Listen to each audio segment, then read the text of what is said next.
The forecast for that fateful day in 1939 was a ho-hum affair, just another winter day. All the newspaper said was, rain today, a little colder tonight. Mother Nature, on the other hand, had other plans. Oh boy, did she. A short but furious storm rolled across the bay, causing a disastrous turn of events that some watermen regard as the worst tragedy in skipjack history. Well, you know, Jim Duffy, author of Secrets of the Eastern Shore, is going to be here to tell us about what happened on that daily day. It's good to see you, sir. Good afternoon. Thank you so much for joining us. So, do I understand, big storm, okay. Do I understand part of the problem was the timing of the storm? It was. So they're out on the water all day, and they have kind of a normal day, and about 2 o'clock, 2:30, the wind dies down, they decide it's time to call it a day. If the storm had come a half an hour later, everybody would have been safely home and docked. Okay. And it would have been no problem at all.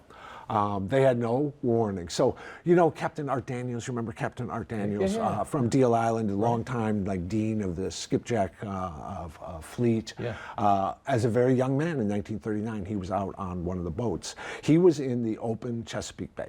Over by Solomon's Island. And they're coming back and they're thinking nothing, and all of a sudden the sky over the western shore turns black as tar. Now, he spent so many decades out on the water, and he called what happened next the hardest blow I ever saw. Oof. As an older man.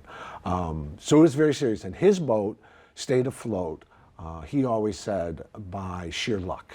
They had gotten 100 bushels of oyster that day, but kind of by accident, they had not sold the previous day's bushels. So there were 150 bushels down below. And those loaded. Served as ballast to help it pull up when this out of the blue hurricane force wind came in. And it went right up the bay, right? It went right across the bay, and then it went up the Choptank River. Oh, okay. Now, there were 8 or 9 boats out of Cambridge working on the Choptank River.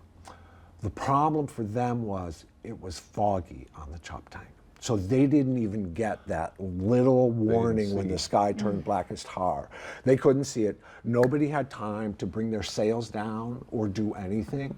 The wind just hit them. One guy said it was like getting hit by a freight train when they could just completely out of the blue. 3 boats went down. One of them was fortunate enough to go down in shallow enough water that guys could climb on the boat and be safe.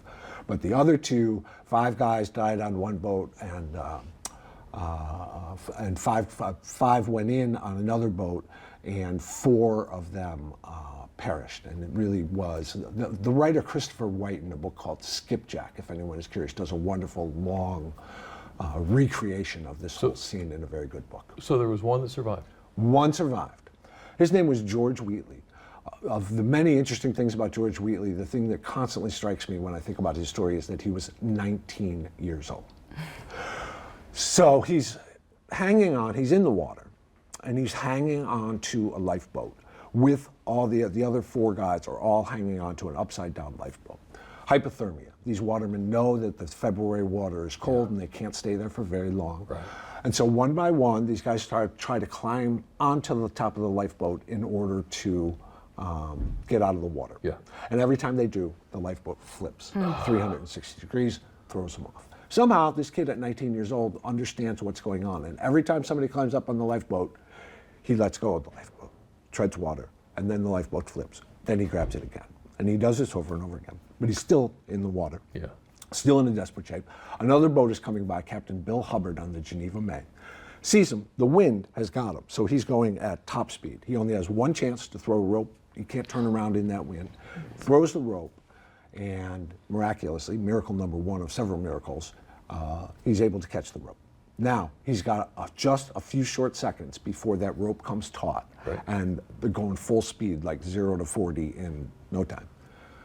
Somehow he has the wherewithal to put a knot of the rope in his mouth, wrap the rope around himself, and then he holds this rope to try and ease the pressure on his mouth when that line comes taut, which is just a matter of seconds.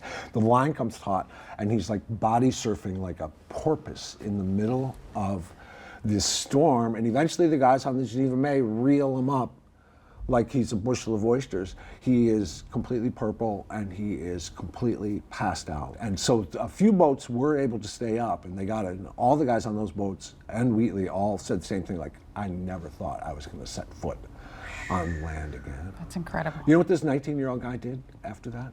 He needed a little recovery time. Next season, back out on the water. Spent many, many years back out on the water. Died in 2009 at the age of 88. Incredible. You take a man out of the water, but you can't take the water out of a man. Okay, we'll about go with that? that. Thank you Wow. so much, Jim. Thanks, Jim. Another great story.